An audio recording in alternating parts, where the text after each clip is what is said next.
Hi అండి, ఈరోజు ములక్కాయ టమాటా నా స్టైల్లో చేశాను. మీరు కూడా ఇలాగే చేస్తారా? నాకు కామెంట్స్లో కామెంట్ చేయండి. మీకు ఈ వీడియో నచ్చితే లైక్ చేయండి, షేర్ చేయండి, కామెంట్ చేయండి. మీ తెలుగింటి అమ్మాయి.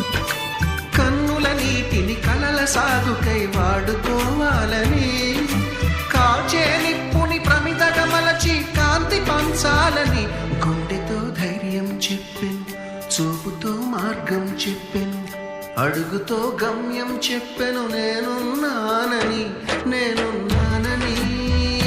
నీకేం కాదని, నిన్నటి రాతని మార్చేస్తానని.